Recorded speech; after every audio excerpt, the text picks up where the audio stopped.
welcome to episode number 39 of the Who Am I podcast with the Southside Church of Christ. This is where we take the time to talk about our identity as Christians and how that works in the world in which we live. This is Brian Dill, and here with me as always is the gregarious Jackson Wells. Bonjour. Gregarious is French, apparently. It is. Is that one of the words you know? I know that one? I know bonjour. Or gregarious? Yeah. No. Don't we use a Gregorian calendar? Well, Does that have anything to no do with it? relation whatsoever.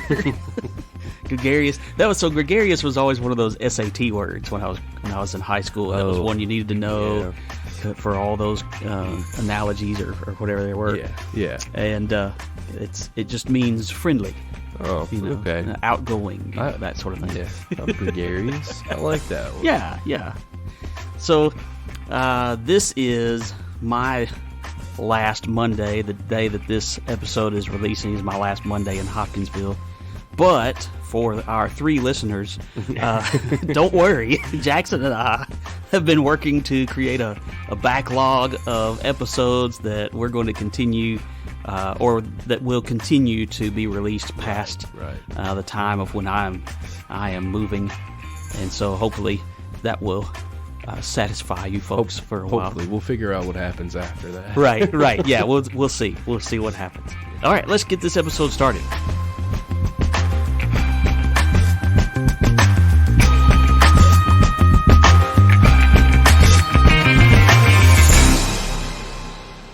All right, so Jackson, no matter how excited you ever are for a new work, something that you will find whenever those days come is that it is still always very hard to leave. It is very difficult. Yeah, I can imagine. To say goodbye and to move on, because it's just, you're leaving behind so many things that you still love and so many people that you still love, and so it's sad. And when I had to make the announcement, it was tough. It always is. Yeah. The 3 times I've had to make that announcement have been very, very difficult. I was also told, though, that your most recent sermon, you were talking about your sister's wedding. Yeah. And you got a little choked up in the sermon, which is totally fine. That's a perfectly acceptable thing. So what went through my mind, especially concerned as we think about our topic today, what gets you choked up? Like what kinds of things get you teared up a little bit? There are all kinds of things. Like used to, I would say, I'm not gonna cry, Right. But I cried one time in a sermon when I was like 20. Yeah. No, it was the day after I turned 21. Okay. It was the last sermon that I ever preached at Horton Chapel. Right. Before I knew that I was moving, and I was talking about people that had influenced me, like people that were still living at Horton Chapel that had influenced me, people who've gone on, my Aunt Jonelle. And so sometimes when I think about people who have been leaders in my life, I'll get a little bit emotional, especially if I'm not able to talk to them anymore, Right. But like last weekend at the wedding, Maria's walking down the aisle and I hadn't cried one time. There have been a couple of moments where I was like, oh man, it's kind of sad. I'm,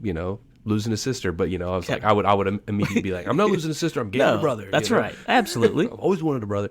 And so I would stop myself, but then I was like, I'm not even gonna try. Yeah. And then but it was happiness, and sure. Yes. I mean, more times than not, it's not. I'm not crying or being sad out of happiness. Like that's I would say pretty rare for me. But there every now and then I get mad at myself sometimes whenever there's something that I know I should be able to do or do better. Right. And I just want to get good at it. I'll get frustrated at myself and get upset, but nobody ever sees that. Right. I try not to let anybody see that. That's when you're in the wood shop, right? Yeah. In the woodworking shop. If you ever are hear the wood shop and just some really loud banging, it's because I'm hammering something and you probably don't want to come in there. What about you? Oh, I don't know. I feel like it's totally unpredictable with me. Like I feel like from my experience with you, it's a lot of times related to family and important family moments, that sort of thing. For me, man, different things will get me choked up, and sometimes it depends on like maybe how tired I am. Oh, shoot. The reason on Sunday that I cried was because I was dead tired. I've been at a wedding. I didn't get back till 11:30, and then I had to preach. Like, I mean, and that's like whenever I do, a lot of times that's what happened. I'm tired. Yeah. I've done the same thing, like at the end of a week of Bible camp, it's so exhausted. And one of the things that I've started doing the last few years is making sure that we thank the director and as everybody's going home. The last day of camp's such a boo-hoo day anyway. Everybody's crying and whatever. That's another thing. Yeah. Other people are crying. Yes. I'm either going to start crying or be like, you look stupid, you quit crying. Just like to try and lighten the situation. But I get up and we've thanked all the different people. We've gone through the whole list, letting the parents know, here's the people who've done such a great job this week. Your kids had a great week because of these people. And there used to be a guy that would always do this, but he's actually passed away, and so I've kind of taken on the role of making sure that we thank the director, and everybody's super appreciative of our director, and that's always one of those moments. Like a couple years ago, like I got up there and grabbed the microphone, and then like I had to take the microphone away for a second, and it was like I can't even get the words out. What in the world? Like there have been times where like for example on Sunday I knew that I was going to talk about Maria, and I knew that I was going to get emotional, and I was like, I don't know how to not. Like that's right. I could do it. Whenever we said goodbye to Asher, like I hadn't cried about him leaving until then, and it was just like, oh, well, I can't. Yes. And then like once it starts, it's like I need to just stop and recollect myself. Right. But I'm like, I just want to hurry up and get this over with. And so like what I'm saying probably doesn't make any sense, and it's just all blubbered together, Okay, so you know what the trick is. Have we talked about this before? No. Remember. Why haven't you told me that? Keep a bottle of water nearby. Okay. If you feel like that it may be one of those times, if you just stop, because that knot, it's in your throat. If you stop and drink a little water, it goes away. Man. Okay. That was the only thing that got me through my dad's funeral. Wow. Was because I had that water with me. That is. Listen, hey, Southside, if you see me walk to the podium with a bottle of water, it's about to get emotional. Right. Either that or he's sick. I'm sick. Yeah. Me. All right. Well, let's get into the meat of the week. We were talking about crying. Yeah. So we are trying to focus for a few episodes on the Beatitudes. And this week, Matthew chapter 5 and verse 4, it says, "Blessed are those who mourn, for they shall be comforted." So the question we're asking is, am I mourner? Am I a mourner? Now, that's a little bit of a difficult word to say, and it sounds right. I think all kinds of things come to mind for me when I hear the word mourn or mourning, and I think about the fact that in Jesus' day, in the ancient Near East, one of the more common things was to have professional mourners, like paid people who would come and they would wail and they would weep and they would mourn with your family. From our culture's perspective, that sounds like the weirdest thing in the world. That's bizarre. And from what I read, this existed in Chinese culture as well, really? Egyptian culture, which I still think of as ancient Near East anyway. Yeah, why? I don't know. I have no idea why that was a thing. I probably didn't read enough, but I'm sure there's probably a reason. It just was weird. And I mean, it has gone away. It definitely has. I mean, and we treat death very, very differently than they used to anyway, so that's probably part of it. But I think of, okay, that's a very different mourning process than what we would have today. Maybe it was something to do with, making you feel like you're not alone in your mourning, I guess your that's loss. Good. I guess that's good. Which is good, yeah. I just want my friends to show up. Right, yeah. I don't know.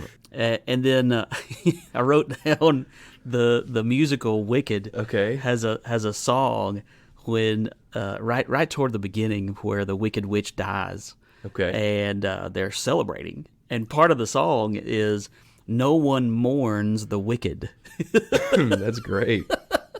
And so they're like, haha, we're totally fine that she's dead because no one mourns the wicked.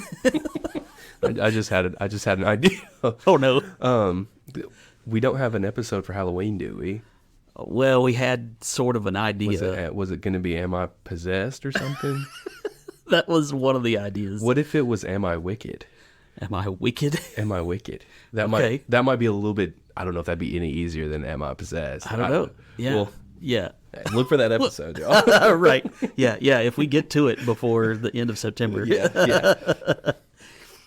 So like what else? Like mourning. What comes to mind? When I was thinking of it, it was really the sad stuff that happens to me. That's what I think of when I think of mourning, to me or others. Mourning when somebody passes away, mourning when something happens to you that's out of your control and it affects your mental health, your physical well-being. Maybe you lost a job or you were in an accident and it keeps you from being able to have the quality of life that you want. Right. Those are things that you mourn over. Sure. And you know what the common denominator is in all of that is loss. Yes. It's always when you lost something. And I think that's what we typically think of because, you know, from a psychology standpoint, we think of the stages of grief that you go through when you have lost something, whether it is someone close to you or you've lost a job or you've lost, people go through it when they go through a divorce or something happens to their marriage. There's denial, anger, bargaining, depression, and then acceptance. And it doesn't always go in exactly that order, but those are the stages that are very, very common.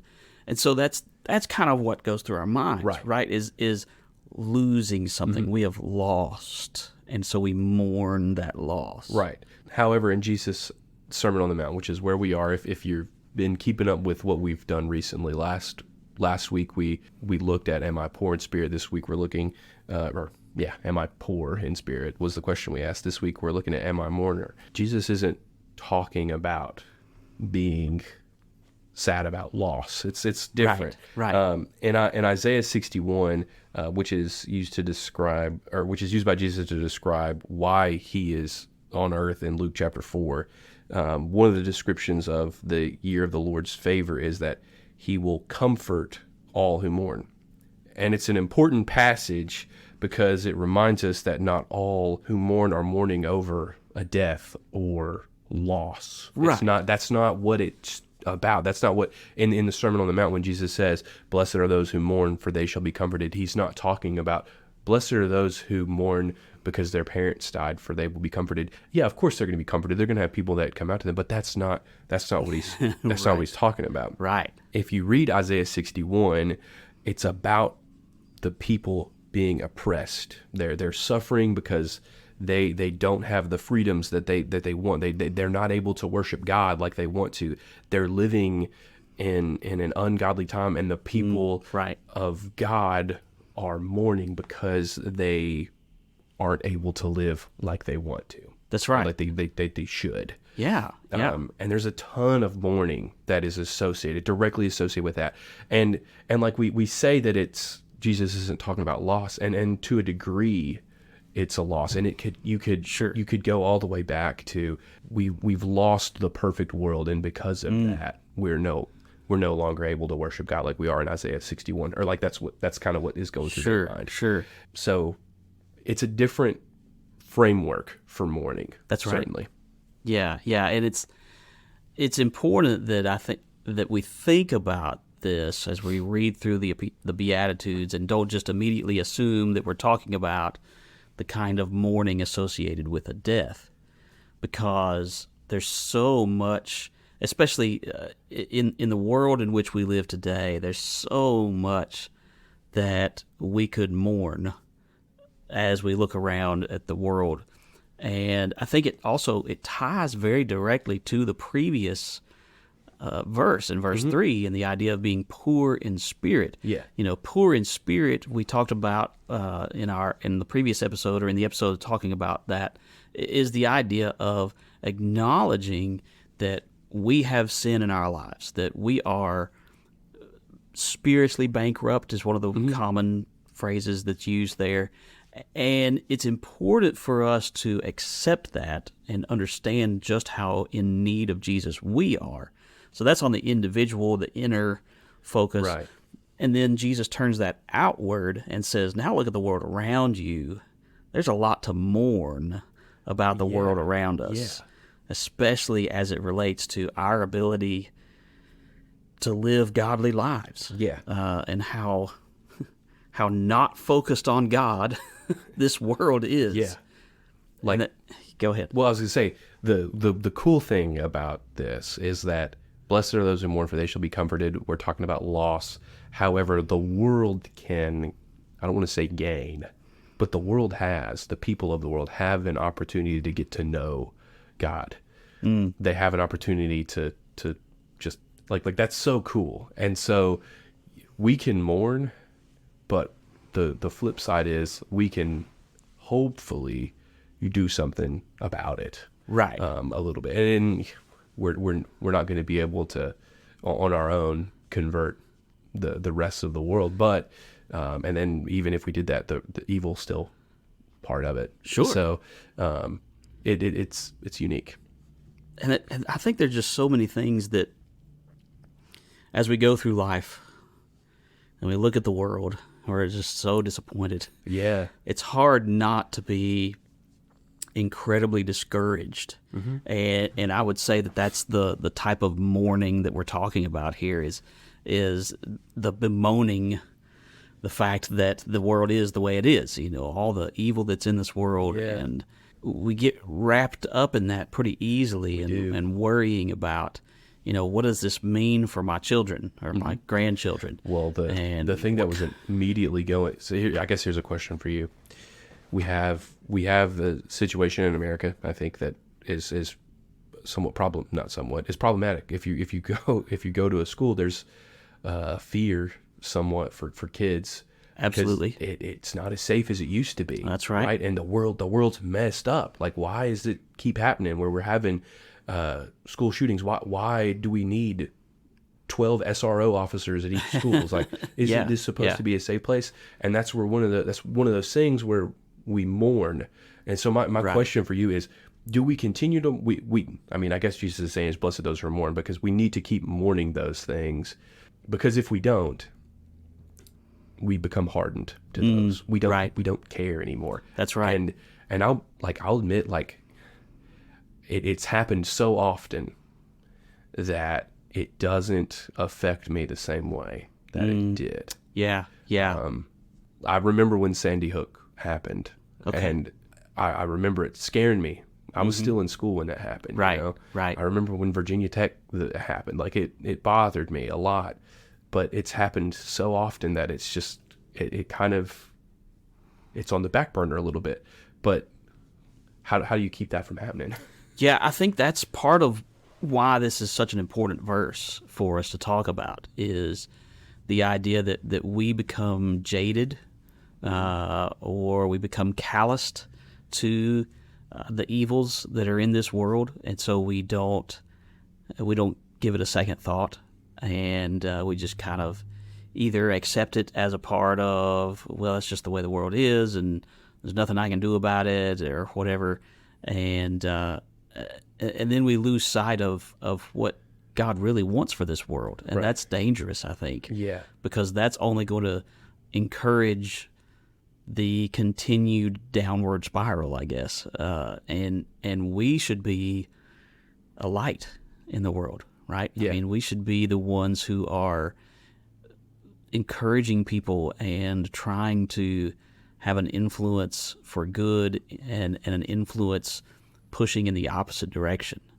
And not that, like you said, not that we're going to be able to influence the entire world as an individual, but we do our part, and we continue to, and it's okay to still mourn those events and mourn the loss that exists there, because ultimately, what Jesus says is, you will be comforted. Yeah. Well, and you answered my question, because whenever I am sad, I don't want to stay sad, Right. And so the world isn't going to magically overnight become this wonderful, perfect place.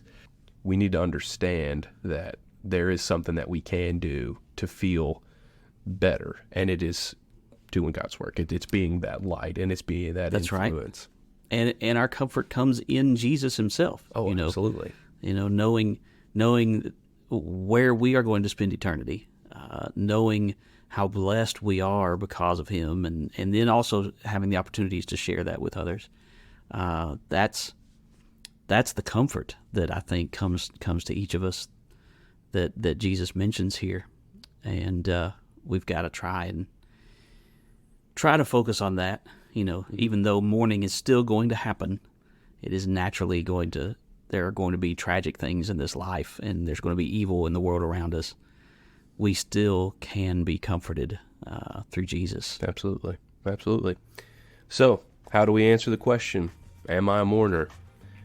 Well, I hope you listen to what Jesus is saying, understand what he's talking about here, and answer this question. Yeah, we need to be able to recognize that the world is broken, but in him we will be comforted. That's right. Exactly. Well, we really appreciate everyone who has taken the time to listen to this episode. We especially hope that you have grown as a result and continue to grow in your faith. And especially we are praying that as you listen to these episodes that you will grow in your identity as a follower of Jesus. Have a blessed day.